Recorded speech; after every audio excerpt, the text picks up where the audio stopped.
Bueno, muy buenos días, bienvenidos a esta clase del día de hoy, que es en seguimiento al tema de investigación que me han podido y amablemente me han permitido compartir con ustedes. Nuevamente, mi nombre es el doctor Erwin Calwa, soy de formación epidemiólogo clínico y profesor investigador, y la idea es poderles pasar a ustedes algunas perlas que puedan servirles para que ustedes puedan desarrollar su investigación en posgrado. Y el día de hoy el tema, como pudieron ver en la lectura que les trasladaron, es en relación a diseños epidemiológicos. ¿Cuáles son los diseños epidemiológicos que necesitamos conocer?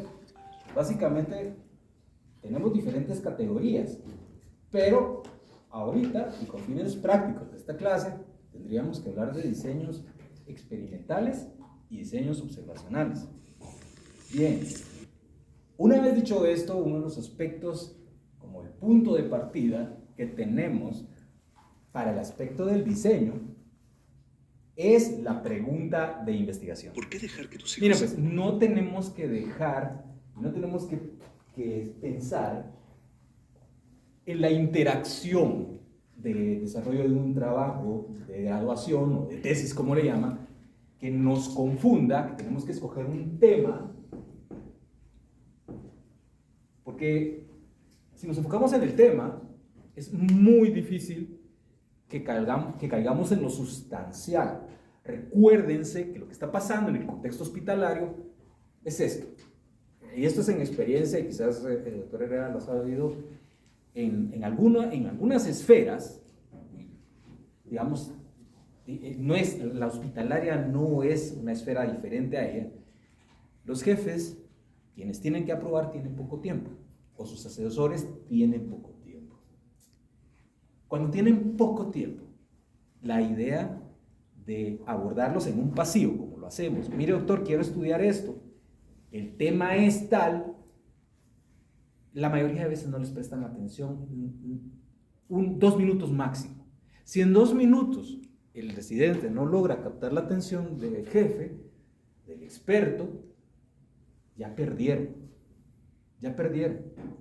Cuando presentan un tema, ese es el problema, porque ellos no tienen tiempo para tratar de entender un tema.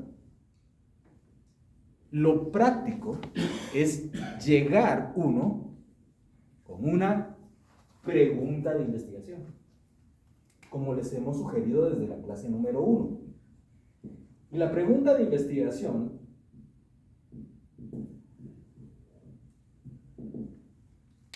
no es algo tan sencillo de hacer a menos de que se practique. ¿De dónde tiene que salir la pregunta de investigación? ¿Vimos la vez pasada? ¿Perdón? Sí, sin pena, no tengas pena, puedes decir. De la herramienta Pico.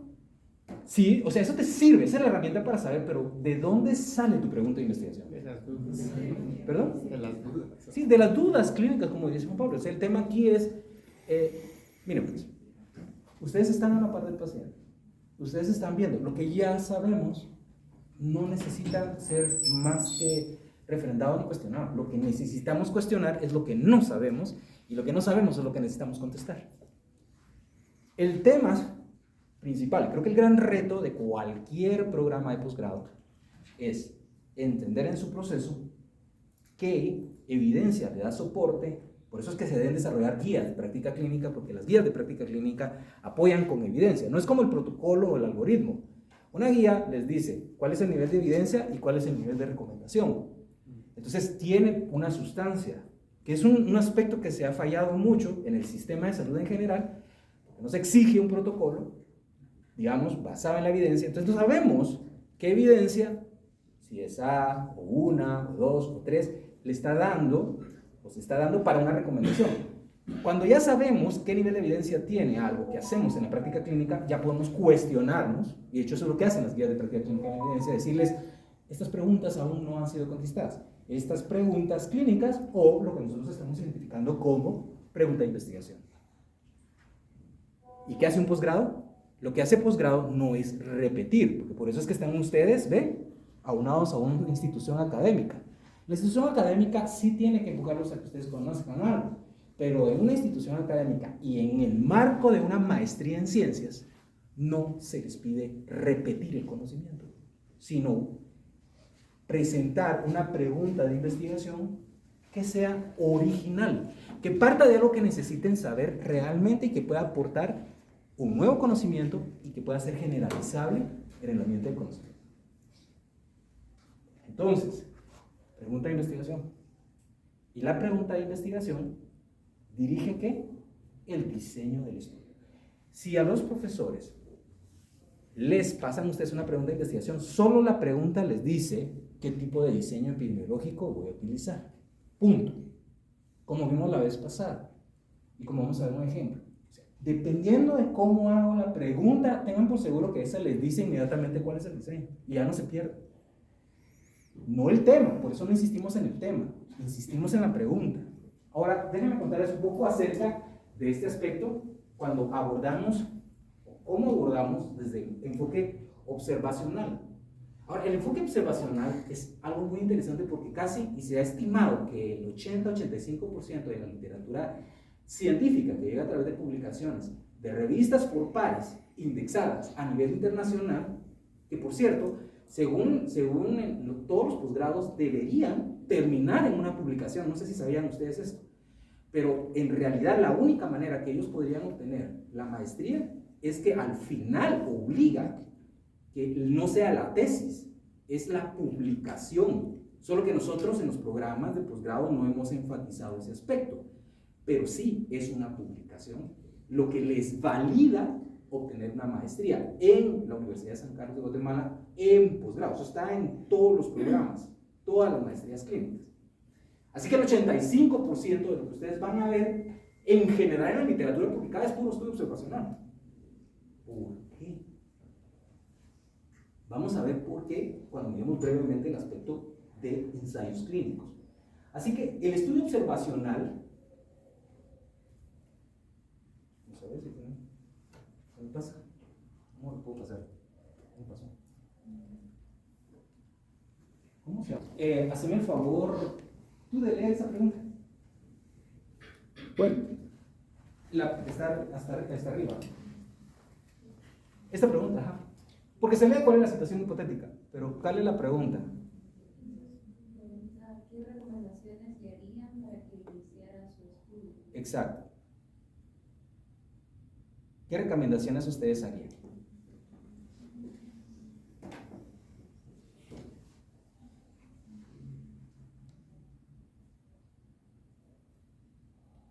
Dime. Que delimite su población.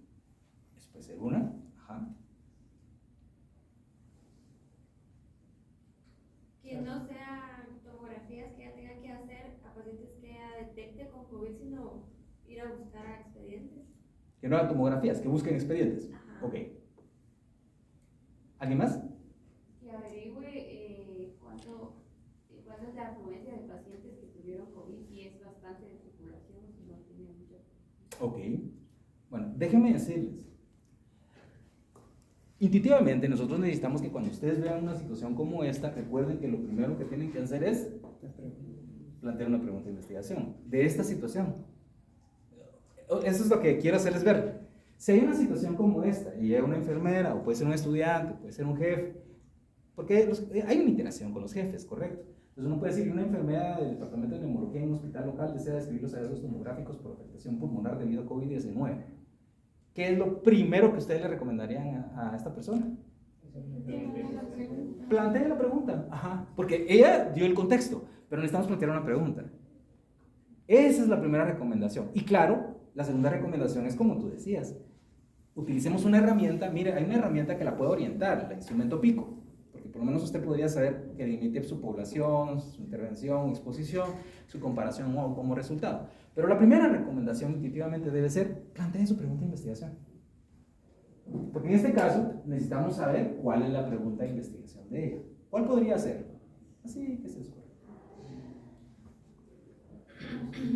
¿Hay alguna diferencia entre los hallazgos tomográficos de un COVID-19 versus algo? Podría ser, exactamente.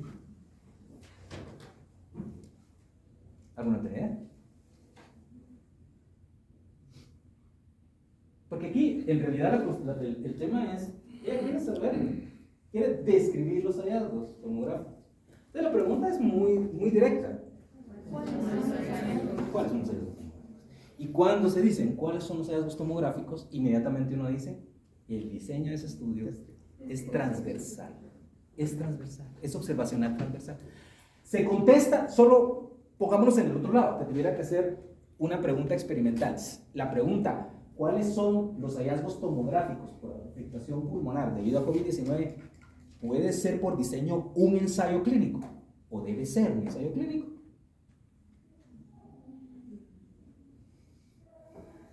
No, sé que intuitivamente uno también dice, ¿será que esto? No, porque no necesito, ni podría éticamente exponer a alguien a COVID-19. Para saber. No puedo hacer un ensayo clínico, correcto. O sea, primero no un ensayo clínico, segundo no voy a exponer a COVID, algunos a COVID y otros a COVID para ver cuáles son las... Aunque pareciera tan obvio eso, con tabaquismo se ha dado la situación. Ustedes saben que nosotros decimos no fumen.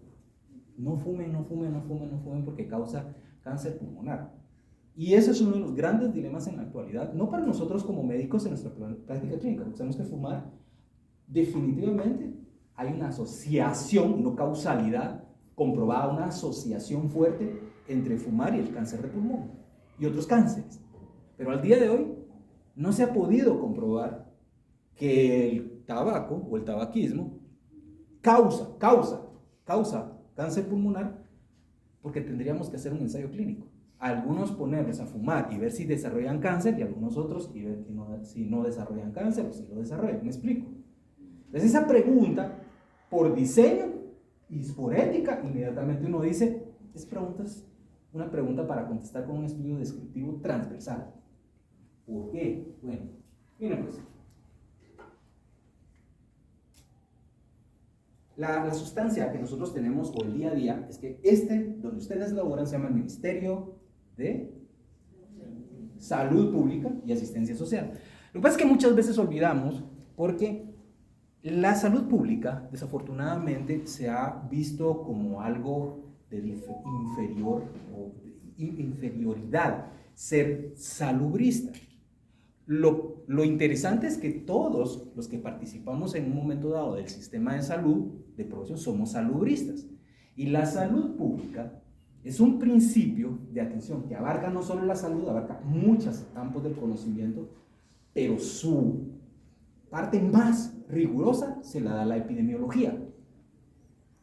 Cuando yo quiero mejorar algún aspecto clínico o un aspecto de procesos en la salud pública, me puedo apoyar en la epidemiología, identificando aspectos clave a través de un diseño epidemiológico. Y los estudios más frecuentes que vamos a utilizar son transversales, casos y controles y cohorte.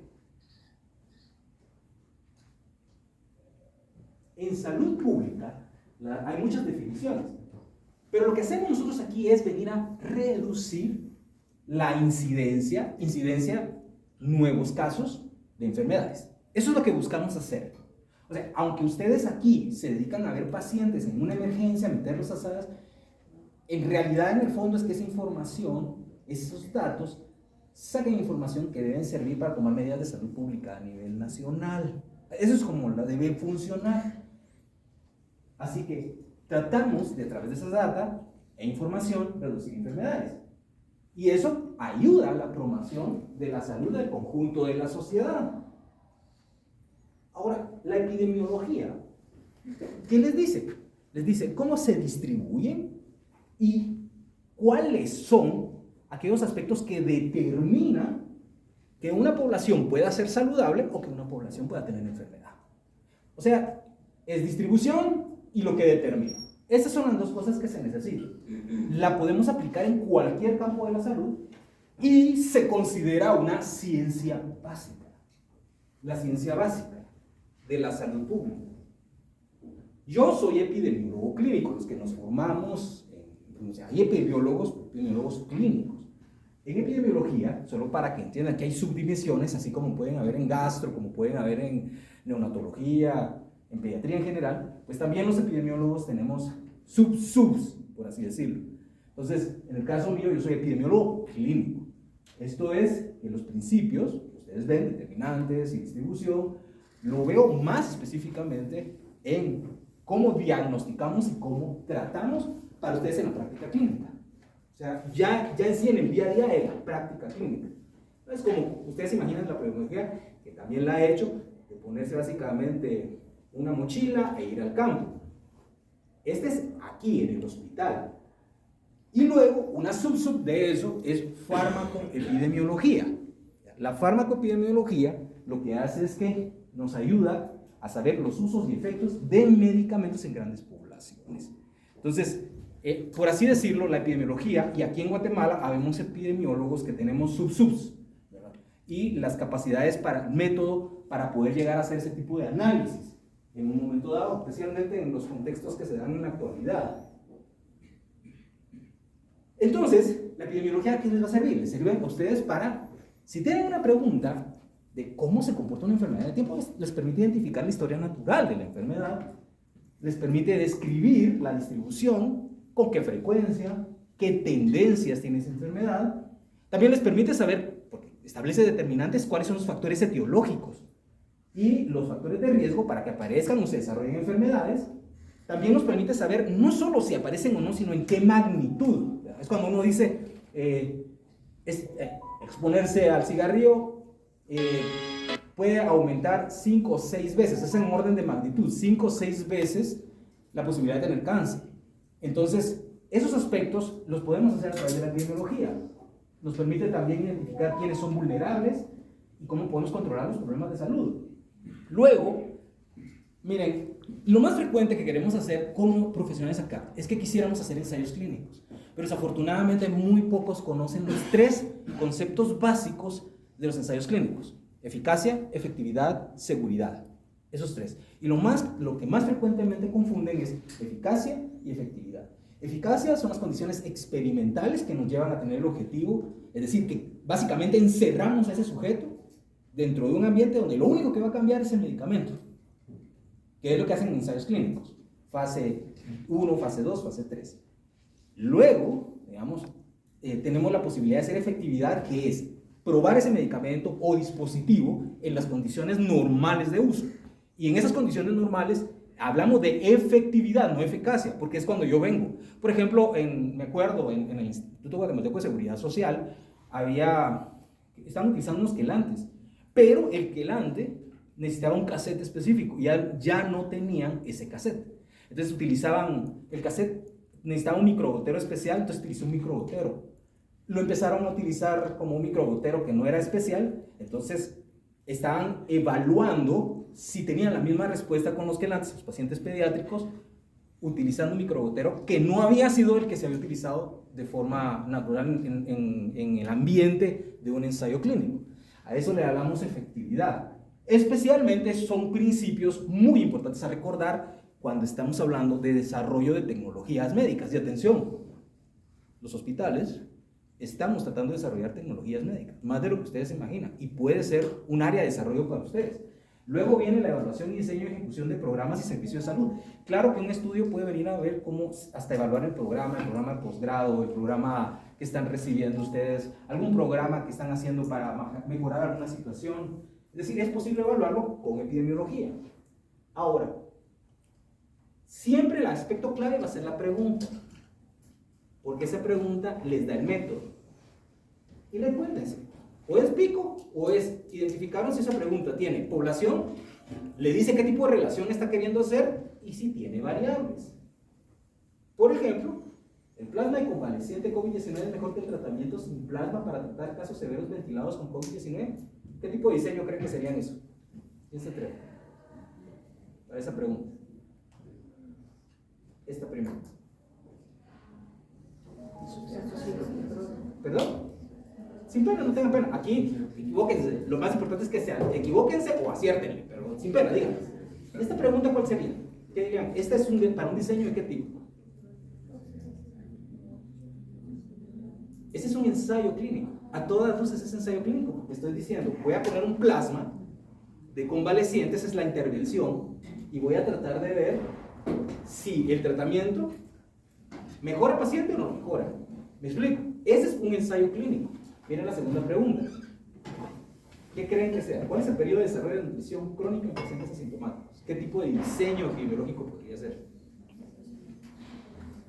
Transversal, casos controles, cohorte, ensayos clínicos aleatorizados. Es una cohorte. Es cohorte. Es en el largo plazo. Esa pregunta es a largo plazo. ¿Sí? Entonces, la pregunta nos dice qué tipo de diseño es. Miren, esto es ejercitándolo, no lo van a hacer, pero esto se ejercita. Es un ejercicio entre ustedes, los profesores, en la discusión, para saber, una pregunta les está diciendo qué diseño, inmediatamente. Y cuidado, aquí de una vez les voy a decir algo. Hay por alguna razón, la gente se confunde en dos categorías. Hay dos que yo no abordo acá. Lo primero que te dicen, mira, vas a hacer una investigación cuantitativa. ¿Y la otra cuál sería? Cualitativa, ¿verdad? Todos hemos escuchado. Cualitativa. O sea, uno escribe en su protocolo y dice, es que voy a hacer una investigación de tipo cuantitativo o cualitativo, tipo de diseño. Pero el error más frecuente comienza acá. Cuando confunden los tipos de variables, que los vamos a ver en una clase, con el tipo de diseño. El tipo de variable que van a medir no define qué tipo de investigación es la pregunta. Entonces, cuando uno ve los tipos de variables, las variables son iguales, son cuantitativas o pueden ser cualitativas. Una variable cuantitativa, si yo quiero medir, bueno, cuánto es la hemoglobina, por ejemplo, esa es una cuantitativa. Una cualitativa podría ser, hablando de este ejemplo de hemoglobina, que yo dijera, ¿está anémico o no está anémico? Esa es una respuesta cualitativa, porque la hemoglobina, el nivel de hemoglobina es con número. El que yo pueda decir está anémico o no está anémico utilizando la hemoglobina es una categorización diferente. Pero por el hecho de que yo venga y diga que categoricé la hemoglobina como algo cualitativo, que la palabra apropiada es categórico porque arma categorías, no hace que la investigación sea cualitativa o mixta. Que ese es un error muy frecuente, que les dicen, doctor, es que voy a hacer algo mixto. ¿Y por qué vas a hacer algo mixto? Es que fíjense que tengo una variable que es cualitativa. No es la variable, es la pregunta. La pregunta de una investigación cualitativa es clara. ¿Cuál es la percepción de? ¿Cuál es la percepción sobre, por ejemplo, la anemia? Que les dicen a ustedes, ay, mis hijos vienen anémicos, y ustedes también le van a dar vitaminas. O, ¿cuál es la percepción de la vitamina como un, ¿cómo se llama? Como cuando es para que provoque hambre, como un estimulante de apetito. Es más, no sé que ustedes seguro lo han visto. Hoy día hasta en las etiquetas aparece estimula el apetito, ¿verdad? Porque la gente en el mercadeo dice, yo creo que el médico me dé vitaminas porque lo pide para que le dé hambre al nene, ¿verdad? Ese es un aspecto de que si yo hago la pregunta cualitativa es ¿cuál es la percepción de la vitamina como un estimulante de apetito? Esa de cuál, cuando yo quiero saber cuál es el fenómeno, esa sí es una pregunta cualitativa. No si estoy preguntando en todo caso si la percepción de la vitamina es mucha, poca, eso es diferente. Entonces ahí tienen que tener cuidado en cómo desarrollar estos aspectos que estamos hablando, de que no se vayan a confundir entre cuantitativo y cualitativo o mixto por las variables. Es la pregunta. Y ahorita solo estamos manejando preguntas que son más cuantitativas. Porque en la parte observacional, cuando están hablando de transversal, casos y controles, cohorte o los ecológicos, estamos hablando puramente de aspectos cuantitativos. Por eso esto. Y en los cuantitativos, ténganlo claro, ahorita lo que estamos viendo es cuantificar. Una cuestión sobre el cualitativo. Las investigaciones cualitativas son sumamente valiosas. De hecho, hoy día todos los ensayos clínicos deben tener un componente cualitativo por el aspecto de adherencia. Porque como el problema en un ensayo clínico es saber si se adhiere o no una persona, entonces se trata de obtener datos preguntas cualitativas, no datos cualitativos, preguntas cualitativas. Pero el estudio cualitativo es más complejo que el cuantitativo. El cuantitativo es muy como directo, les dice cómo manejarlo. El cualitativo es meterse en un ambiente que tienen que ir bien guiados porque si no los pierde. Ese es el problema. Entonces, hay que tener cuidado también de que agarrar un cualitativo no es lo fácil, no es solo hacer la pregunta, por favor, tengan eso en cuenta. Y bueno, tengo los observacionales, que ya sabemos, y los experimentales.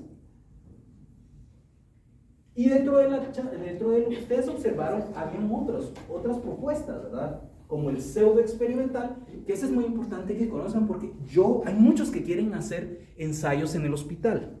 El problema es que ellos en teoría no pueden hacer ensayos clínicos en un estudio de posgrado. Eso no significa que puedan hacer como parte de tesis. ¿Por qué? Porque conlleva tener una formación para hacer el ensayo. Y el otro aspecto es que un ensayo realmente cuesta bastante dinero por el hecho de lo que conlleva para que se cumpla con el rigor que se requiere. Pero están los pseudoexperimentales o cuasi experimentales que en un momento dado se pueden realizar. Son una opción. Es por conveniencia, no tiene mucho, pero yo he visto muy pocos cuasi experimentales que esos, hasta yo donde entiendo, son totalmente defendibles y justificables si uno quisiera estudiar algo lo más cercano a un experimental. El otro es el estudio ecológico o de conglomerado. Ecológico no tiene nada que ver con el ambiente. Nada que ver. Cuando digo estudio ecológico no es que estoy hablando de ambiente. Lo que estoy hablando es esto. Estoy hablando de, y lo vamos a ver en un ratito, supongamos, tengamos la variable desnutrición aguda, que es un problema actualmente, ¿no? Con los niños se aumentó la desnutrición aguda. Desnutrición aguda. Ingresos por desnutrición aguda. Tenemos eso. Y por el otro lado tenemos aquí la variable, digamos, Edad. ¿perdón? Edad. Mira, sería más, te voy a decir, en este caso sería algo más grande, porque el ecológico te habla acerca de grandes poblaciones. O sea, pongamos el Producto Interno Bruto. Lo de los servicios, por ejemplo, el Producto Interno Bruto. Entonces, uno quisiera saber Producto Interno Bruto, PIB. El PIB, para que todos entendamos, es básicamente la suma de los servicios y la producción que tiene un país, y básicamente es un indicador económico. Entonces, y yo quisiera decir que tengo los datos, esto es puro manejo de datos, está Guatemala, está El Salvador, está Honduras, está Nicaragua, Costa Rica y Panamá. Y vemos que, por ejemplo, si Guatemala tiene, digamos, tal nivel, puede estar aquí con su desnutrición, o puede estar aquí con su desnutrición aguda, perdón, acá, y luego El Salvador anda por acá, y luego Honduras anda por acá, y luego vemos que es Nicaragua por acá, Costa Rica por acá y Panamá por acá. Cuando hacemos una fotografía de grandes poblaciones, donde agarramos una variable como Producto Interno Bruto y la desnutrición que hay en ese país, esto es un estudio ecológico. Y lo que les dice a ustedes es que Guatemala, no los guatemaltecos, cuidado porque eso se llama falacia ecológica. Falacia de filosofía es como una mentira, pero falacia ecológica es decir, todos los guatemaltecos son desnutridos. No, agudos, no. Lo que está diciendo es que hay una relación entre el Producto Interno Bruto y la suma de los indicadores de desnutrición de ese país. Y esto es un estudio ecológico. No tiene nada que ver con ambiente, ¿sí? Pero es una forma de poder, si uno quiere comparar, incluso uno lo podría hacer con hospitales o podría hacerlo por departamentos, toda vez que uno maneje conglomerados, ¿sí? Ese es un estudio ecológico y es observacional también. Ahí no tuvieron que ir a experimentar con nadie. Bueno, el tema con los transversales, que quiero que tengamos claro, es otro aspecto que tenemos que quitarnos en la idiosincrasia que manejamos cuando hacemos nuestra tesis. Miren pues, les dije que los estudios observacionales son como 85% de los que van a encontrar en la literatura, es lo que más van a hacer. Pero el problema que hay es que muy pocos entienden, y les va a pasar a ustedes como jefes, que la mayoría de veces están preocupados por la parte estadística, ¿sí? El pobre André creo que es el único que le toca ahí estar, pero haciendo de todo. Y antes teníamos, que en paz descanse, el licenciado Mendizábal, muy bueno, muy amable, un gran profesor, como estadístico. Pero casi todos miramos cuál es tu muestra, Mira vos, ¿y cómo vas a procesar eso? La parte estadística. Cuidado, cuidado. Basado en nuestra experiencia formando epidemiólogos, tanto de la San Carlos, y aquí vamos a olvidar, de la UFM, el doctor Herrera estuvo dentro de ese grupo, ¿se acuerda de aquellas auxiliares que venían de Estados Unidos para hacer, verdad? Que se graduaron como investigadores auxiliares. Básicamente lo que hicieron es que, lo que vimos es que la gente se preocupaba más por la parte estadística, pero no entendía la parte epidemiológica. Y ahí está el error. Entonces, si quisiéramos un flip al tema es, sí, la estadística es importante, pero es más importante la parte epidemiológica. Y no se lo digo por epidemiólogo, porque, claro, puedo reconocer el sesgo. No. Si se están preguntando que lo más difícil que van a tener que trabajar en la estadística, no. Es el diseño epidemiológico. Por muchas razones que vamos a ver más adelante. Pero una es, se dieron cuenta que con una sola pregunta es difícil encontrar cuál diseño es. Primero, eso es solo, cuando le pregunta cuál es el diseño epidemiológico. Ahí no hemos tocado nada de estadística. Ahí no nos hemos decir una prueba T. ¿En qué momento, Mario, voy a pedir venir y decir que voy a hacer una prueba T para esto y ni siquiera sé que es un diseño apropiado? Entonces, por eso les digo, la lógica de un buen posgrado se les dice, pregunta investigación les da el diseño, y una vez tienen el diseño, les va a decir a ustedes qué tipo de método, y entonces llega la prueba estadística. Per se, solita cae, ¿verdad? Es prácticamente, yo el ejemplo que hago muchas veces es cuando, si uno va y llega con una persona, X persona, está ahí, llega uno y le dice, ¿tenés algo que hacer el viernes? ¿Sí o no? Sería la respuesta. Esa es la primera pregunta. Tiene dos posibilidades, ¿sí o no? Estoy hablando de esa pregunta. Luego le digo a esa pregunta, mira, ¿y te gusta ver películas? ¿Sí o no? Pero ¿cuál creen que va a ser la tercera pregunta? Vamos a ver. No te necesitan decirla, porque ya intuiste que con las primeras dos, la tercera pregunta es, si te gusta el cine y te gusta ver películas, oye, para ustedes, ¿tenés tiempo? Te va a decir, la tercera pregunta cae por sí misma. Dice, esto me va a preguntar si el viernes podemos salir a... Y la investigación es así. La investigación ustedes necesitan ponérsela. No es como es, llegar a ese punto no es así. Pero la idea es que cuando lo proponen y lo discuten, tienen que llegar y entender que en el diseño los lleva a decir esas propuestas y intuitivamente dicen, lo que quiere preguntar es esto. ¿Sí? Como en esa salida. En el tema del estudio transversal, fíjense que partiendo de que es un estudio que nos permite determinar antecedente de exposición y ocurrencia de un evento del estudio. Estos estudios se llaman transversales por una razón. Atraviesan, es como una fotografía. Y les he hablado, obviamente aquí no estamos hablando del tema, pero estamos hablando de que existe dos palabras. La primera palabra es la asociación y la otra es causalidad.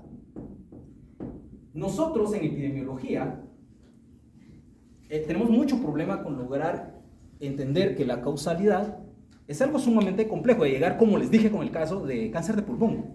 Nosotros ahorita, al día de hoy, no podemos decir que fehacientemente 100% el tabaquismo causa cáncer de pulmón, porque no hay ningún estudio que haya comprobado eso. Esa es la gran lucha y millones de dólares invertidos en cuanto a eso. Va.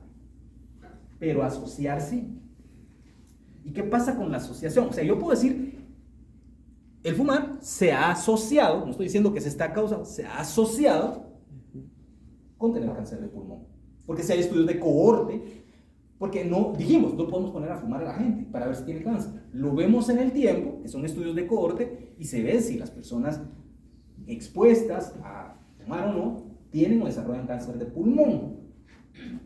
Y la asociación, la idea de la asociación es que les diga, fumar les da cáncer, pero el transversal no les permite eso. El transversal, que es el más frecuente, lo que les dice es que al mismo tiempo, en la foto que tomaron, las dos cosas iban juntas. Eso es lo que está diciendo.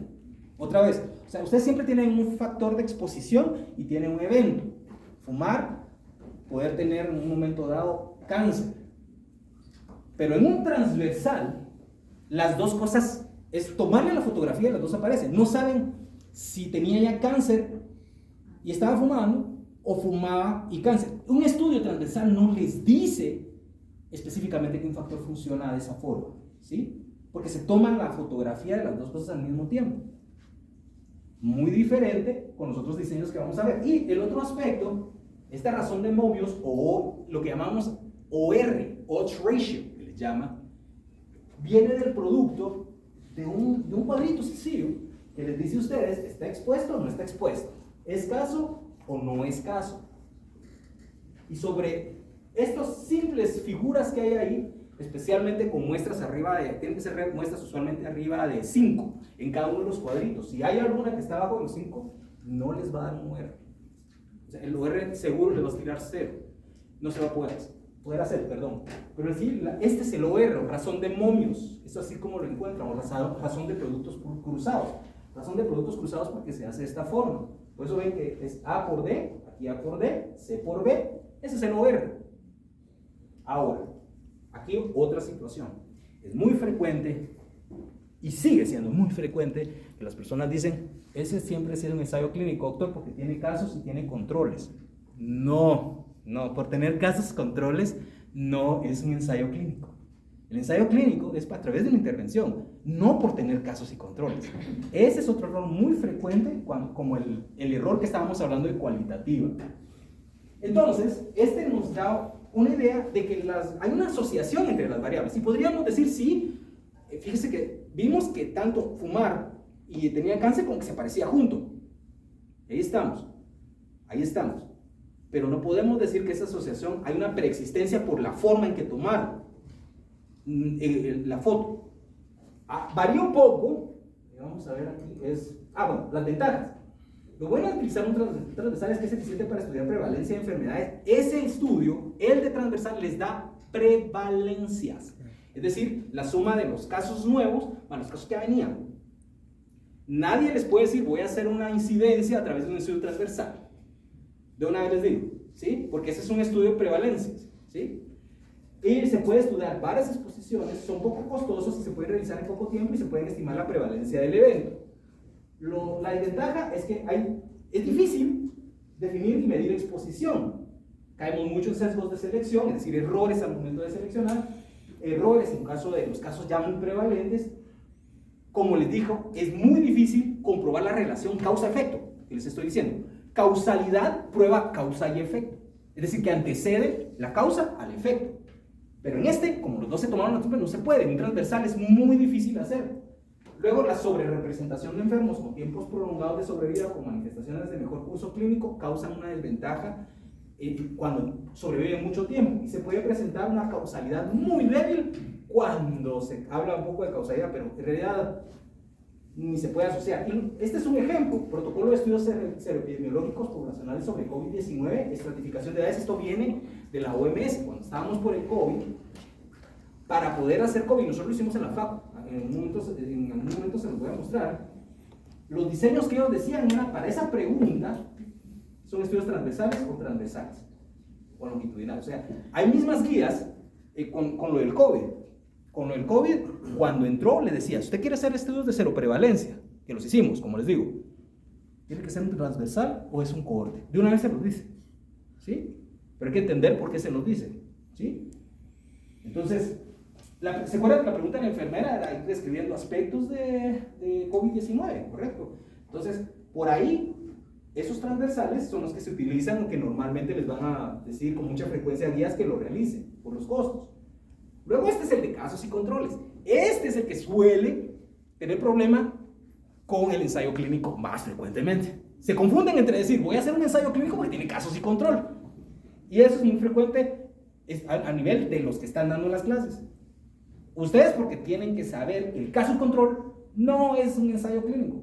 El caso y control es un diseño como diseño de observacional. ¿Cuál es la diferencia? Bueno, es la temporalidad en que ocurre la relación de exposición y evento. Es decir, en el caso y control, se van a dar cuenta que partimos de la exposición y nos vamos hacia atrás a buscar partimos del evento y nos vamos hacia atrás a buscar la exposición.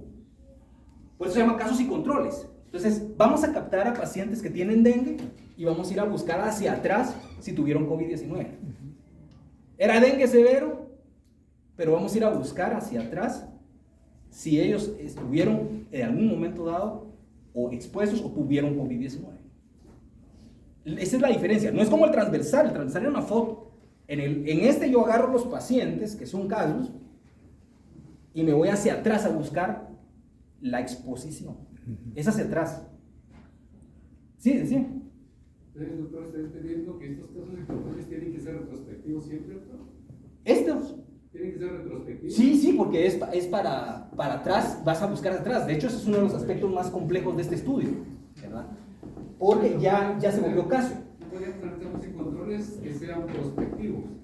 Eso no podría funcionar. No en este diseño, porque tiene que ser retrospectivo, porque cuando captaste el caso, tuviste que ir hacia atrás en el tiempo a buscar la exposición. Sin duda alguna. Es un estudio retrospectivo. Y te voy a añadir, es una muy buena pregunta. Yo tengo mucho cuidado con el estudio y ni lo utilizo mucho si son estudios prospectivos o retrospectivos. Y te voy a explicar por qué. Ahorita solo estamos dando las perlas. Pero tenemos que puedes hacer un estudio de cohorte que es prospectivo y le puedes meter un ensayo anidado, casos y control al estudio de cohorte. Y ese retrospectivo dentro del prospectivo. Es complejo. Por eso les digo, la parte epidemiológica ni siquiera estamos tocando la estadística. En la parte epidemiológica es que yo puedo venir, por eso te digo, no lo vayas a utilizar.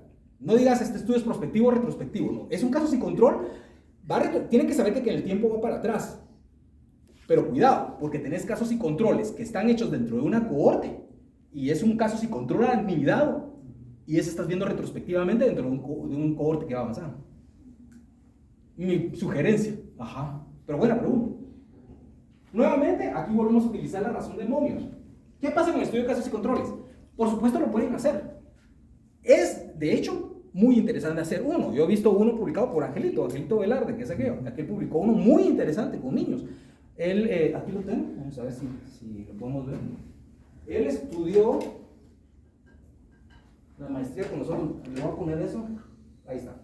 El estudio de él fue niños con tractos de infecciones respiratorias bajas y los niveles de hidroxivitamina D3, un estudio casos y control. Si quieren ver un estudio casos y control, vayan a ver este estudio.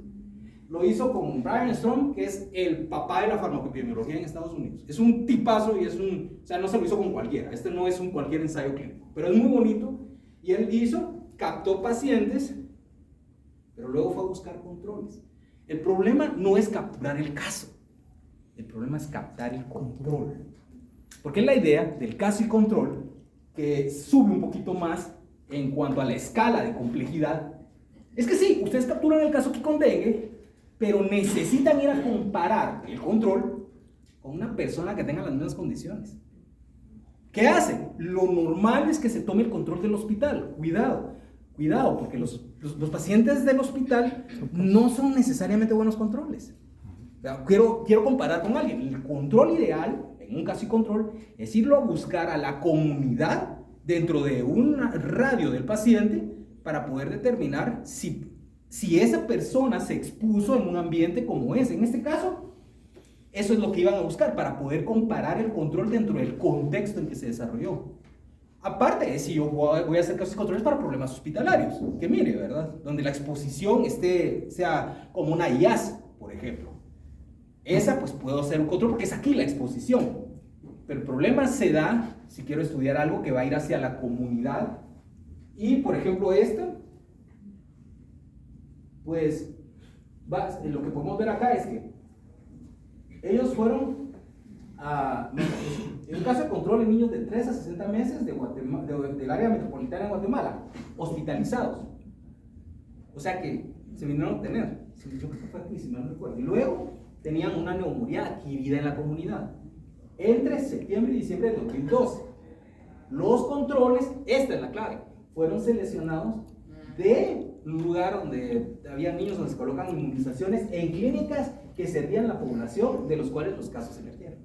Captaron el caso hospitalario, pero se fueron a buscar los controles. Sí.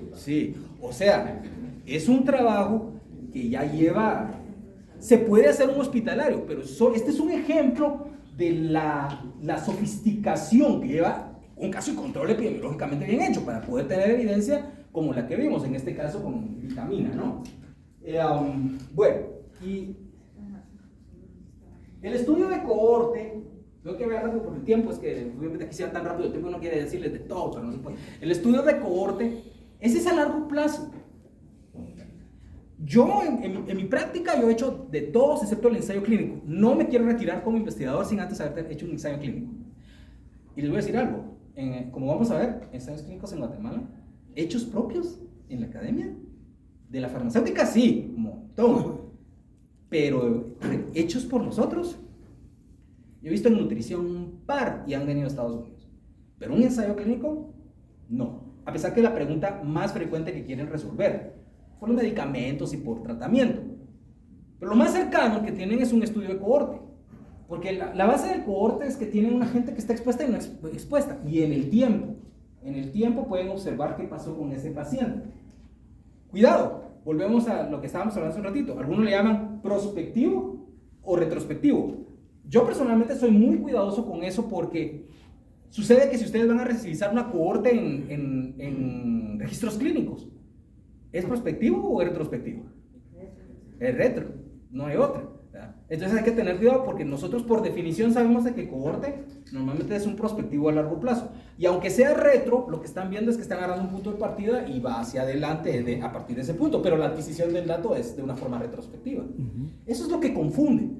Pero el diseño en sí es prospectivo.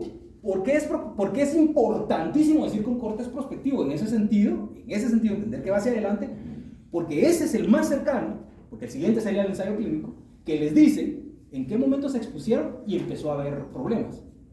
Framingham, ¿va? Bueno, todos saben que ese es el clásico, la clásica que es el Framingham Heart Study. Eso es lo clásico. En el tiempo se van observando poblaciones, se van viendo cómo va desarrollando el problema cardiovascular y se le van añadiendo elementos. Nosotros hicimos un cohorte ahorita que pudimos seguir más o menos 6 meses, porque es caro, seguir un cohorte es complejo, ¿verdad? Pero se puede hacer. Y aquí se pueden seguir cohortes. Lo que pasa es que hay que saber cómo darle seguimiento, porque el problema del cohorte es cuando se pierde el seguimiento. No por muertes, porque la gente no viene. ¿Quiénes tienen enormes problemas para tener aspectos de seguimiento?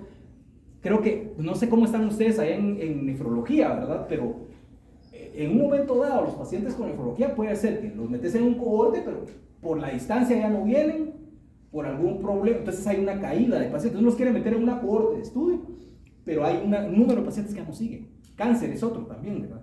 Que ya sea que vienen los pacientes tan de lejos, que ya no terminan o fallecen en su caso, ya no terminan. Y esos datos, cuando se pierden una cohorte, el perder es un problema. Hay una manera de cuantificarlo, pero es un problema para poder cuantificarlo. Y una cosa muy importante, el estudio de cohorte les da incidencias. Incidencias, no prevalencias. Esos son casos nuevos. Y es por definición, como les digo, la epidemiología es lógica. Como sigue la exposición, se va a saber cuál es el nuevo caso. Lo que estamos buscando son nuevos casos. Entonces, si yo voy a hacer un estudio de incidencias, estoy hablando de un Colegio estudio de Cristiano. cohorte. Ese es uno de los aspectos que tenemos que tener pues muy claros en función del diseño. Vamos a ver, ¿qué se vuelve a trabajar? Sí, ¿verdad? 7 minutos. Vean, yo personalmente creo que sí se pueden hacer ensayos clínicos. No tengo la menor duda que en un lugar hospitalario podemos hacer ensayos clínicos. Pero para hacer un ensayo clínico, lo que necesitan, primero que todo, es certificar que pueden hacer un ensayo clínico. Porque lo primero que les van a pedir, hay una normativa específicamente de ensayos clínicos que fue aprobada en 2019, tiene su propia normativa, su propio desarrollo. Gracias, Ted. La propia normativa establece que quien haga un ensayo clínico tiene que tener el curso de buenas prácticas, que vale más o menos entre 2.800, 4.000. Lo que sí he visto es que tenemos la suerte muchas veces de que las personas, si son instituciones, es posible negociar y le bajan el precio, ¿verdad? O incluso algunas veces ni les cobran para hacer ensayos clínicos. Pero lo primero que tienen que hacer es ese buen curso prácticas clínicas, porque es una acreditación importante para poder entrar a hacer un ensayo clínico. Voy a quitar esto. Quiero quitar este, fíjate. Ya les expliqué cuál era el ecológico.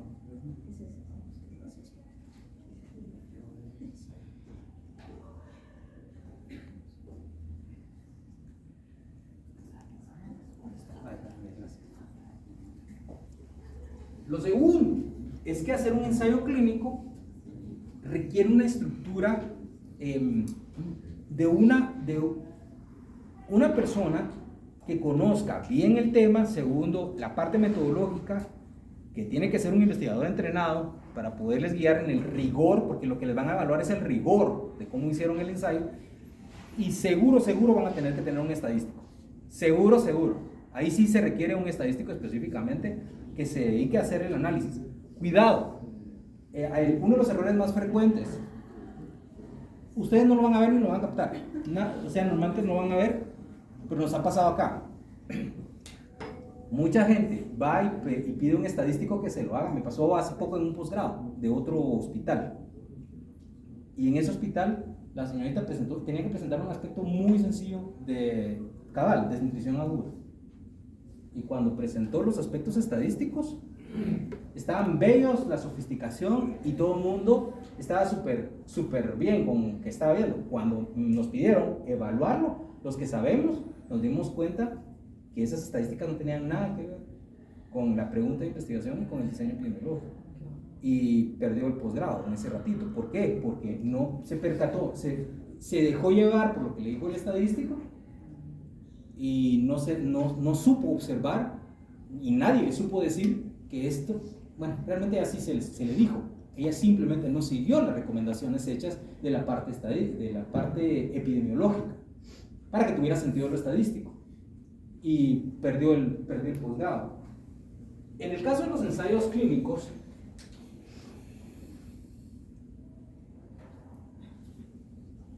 recordemos que es el gold estándar. Ese es el gold estándar. Estamos hablando de que algo nos puede dar una evidencia del más alto nivel, es un ensayo clínico, sin duda alguna. Si viene de un caso control, cohorte, un transversal, es un nivel más bajo. Pero la prueba de oro, ensayos clínicos, sin duda alguna.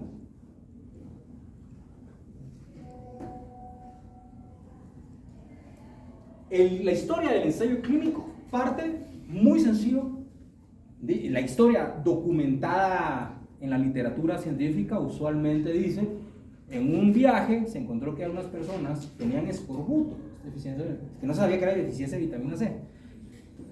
Creo que fue alrededor del siglo XVII o XVIII, y se dieron cuenta que los marineros en largos viajes tenían problemas. Y vino el médico el que hacía la medicina dentro del barco y decidió darles agua salada, les dio otros menjurjes y les dio naranjas. Y se dio cuenta que los que les daban naranjas se levantaban más rápido. Cuidado, en ese tiempo, y eso es algo hermoso de la epidemiología, yo no necesito saber que había vitamina C. Ellos no sabían en ese tiempo que había vitamina C. Lo que sabían es que la naranja les daba. Después supimos que era la vitamina C y identificamos el escorbuto. Entonces la epidemiología tiene esa gran ventaja. Yo no necesito saber que es un COVID-19 para poder ver algo. Solo puedo saber que hay un agente que está causando algo, y de eso parto. O si le voy a dar, como estaba pasando ahorita, no sé si se han sabido, pero por ahí anda muy viral el tema del uso de ivermectina para cáncer, por ejemplo. Están volviendo hablando, salió Mel Gibson hablando acerca de ivermectina contra el cáncer en un podcast. Sus 3 amigos. Y esa cosa se está los 3 amigos, esa cosa se está viralizando, como en su momento la ivermectina en COVID-19, ¿verdad? Y que se empezó a viralizar. Cuidado, porque en esos casos no necesariamente necesitamos saber qué pasa con la ivermectina, solo si se le da la ivermectina y ocurre o no el experimento, ¿verdad? Pero fue ya con estudios en tuberculosis pulmonar, donde se utilizó streptoclicina y reposo versus solo reposo, y más reposo versus solo reposo, donde fue posible aleatorizar, que eso es una cosa muy importante, y cegar a los pacientes, lo que permitió establecer que la streptomicina trabajaba mejor, que fue en 1948, cuando ya se supo que los ensayos clínicos pues permitían saber si una intervención, experimentando, es decir, que ya manipulamos al sujeto, no lo observamos, como nosotros los manipulamos, pues puede dar un resultado. Yo personalmente creo que en la Biblia está el primer recuerdo, no es por un religioso, porque si ustedes leen, me gusta este ejemplo que lo tomamos porque viene del primer libro de Daniel capítulo 1, porque lo primero registrado está en ese siglo 17 y 18, pero en este dice, 12 pon a prueba, te ruego a tus siervos durante 10 días, y denos legumbres para comer y agua para beber. Compara después nuestros rostros con los rostros de los muchachos que comen de la ración de la comida del rey. Y haz después con tus siervos según veas. Consintió pues con ellos en esto y probó con ellos durante 10 días. Y al cabo de 10 días pareció el rostro de ellos mejor y más saludable que el de los otros muchachos que comían de la ración de la comida del rey. Ese es un relato bíblico que uno va encontrando así, ¿verdad? Y es una situación muy interesante. Ese es un ensayo. Solo que este no es aleatorizado. Este sería un cuasi experimental. ¿Me explico? Es un relato cuasi experimental. Que ahí está. Y así uno puede encontrar otros muy interesantes. Si uno se pone a analizar la lectura. ¿Verdad? Pero este es un ejemplo. Están viendo dos niños, le dieron a uno legumbres, a otro le dieron carne. Dijo, ahora mire qué es mejor, la carne o las legumbres. 10 días pasaron y miremos después de 10 días el tiempo de la intervención, ¿qué pasó? Y resultó que estaban mejor los que comían legumbres que los que solo comían carne, papá. Eso fue en ese tiempo, imagínense ahora. Para finalizar, entonces, creo que lo más importante es que existen estos tipos, que se pierde mucha gente, es que en ensayos clínicos o en experimentación, ustedes tienen la fase preclínica, que son las estudios en animales de experimentación, que eso en la actualidad se cuestiona mucho, especialmente por ejemplo, con ciertas vacunas o con ciertos medicamentos que se han saltado la fase experimental en animales. Pero en realidad uno necesita tener dos tipos de animales, uno murino y otro lo más cercano a un ser humano, ya sean macacos o pueden ser cerdos, dependiendo de qué es lo que hagas, para poder establecer experimentalmente si tenemos las dosis apropiadas y entonces pasar al fase 1. El fase 1 es uno chiquito, es pequeño, pero no los engañe, al ser pequeño tiene que ser muy muy controlado porque ahí establecemos la seguridad y toxicidad. Para eso es el fase 1, no es para saber la eficacia, no es para saber la efectividad, es para saber si son seguros y en qué dosis tienen que ser, y usualmente es en sujetos sanos. Luego viene el fase 2, que ese ya es en estudio en enfermos. Ya en el fase 2 sí hablamos de eficacia, sobre la base de la información que nos dio, la toxicidad y la seguridad que tuvimos. Y el fase 3, es el que más llega, es el que más les va a llegar a sus clínicas. ¿Por qué? Porque es el que buscan para poder hacer el registro. Con fase 3 se registra un medicamento en un país, en cualquier país.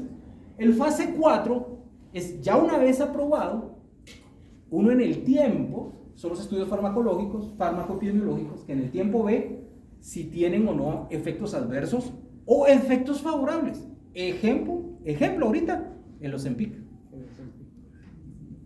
Entonces, el Ozempic, si se dan cuenta, entra como una molécula que estaba para diabetes, GLP-1, y ahora, boom, que en obesidad.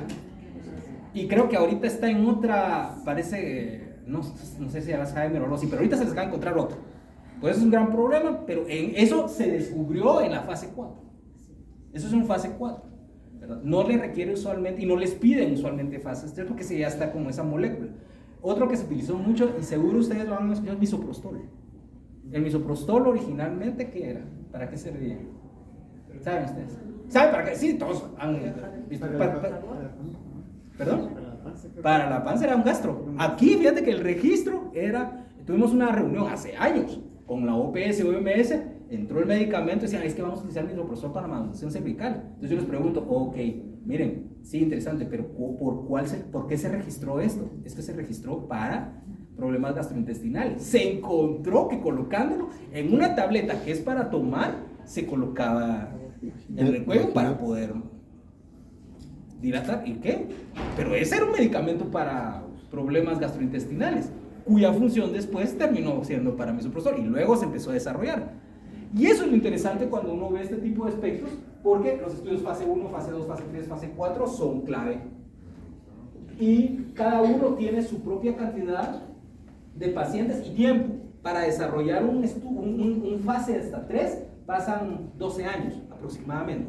¿Cuánto cuesta sacar un medicamento al mercado? $1 billón. $1 billón cuesta sacar un medicamento. Y pueden empezar miles de moléculas, como parece aquí en la fase experimental, y terminamos con que uno es aprobado después de 12 años. Este es el proceso, ¿verdad? Y va pasando en diferente tiempo, 20, 80 voluntarios, en el segundo de 100 a 300, llego después de 2000 a 3000, o los multicéntricos que son mucho más, ¿verdad? Para poder ser aprobados. Y existe de cáncer, en cáncer, todos dicen, cuidado con esto es por ahí lo último, disculpen que me vaya un poquito más, pero no quiero que se vayan con esta idea, muchos dicen, mira el tamaño de la muestra es poquito, esa es la peor cosa que puede uno decir. En ensayos clínicos es la peor cosa. Existen los estudios N-1, por ejemplo. Y en cáncer, porque no son muchos, uno puede tener pocos pacientes y juega con los pacientes, los cruza. O sea, cuidado, eso que les dicen en un momento dado, miren, es que vos hiciste el cálculo, la muestra aparecen 10, son poquitos pacientes. Es que no se trata de lo poquito que sea. Es que no es el tamaño. Entonces, cuidado, es el diseño. El diseño les dice cuántos pacientes y si necesitan para ponerlos paralelos, si los cruzan, o pueden hacer un diseño factorial, que son los más usados en ensayos clínicos. Pero el tamaño de la muestra, cuidado, especialmente con estudios de enfermedades muy raras, es ahí la magia en el diseño y cómo se trabaja con el estadístico, porque no necesito tener 20, 30, 50, 100 pacientes. Puedo hacerlo incluso con 3, incluso con pocos pacientes, 3 pacientes, y puede ser que tenga suficiente data para poder avanzar con temas que se manejan. Así que bueno, hay mucho más que hablar, pero bueno, esto es como los tips, y gracias por el tiempo en la mañana, espero que les haya aportado.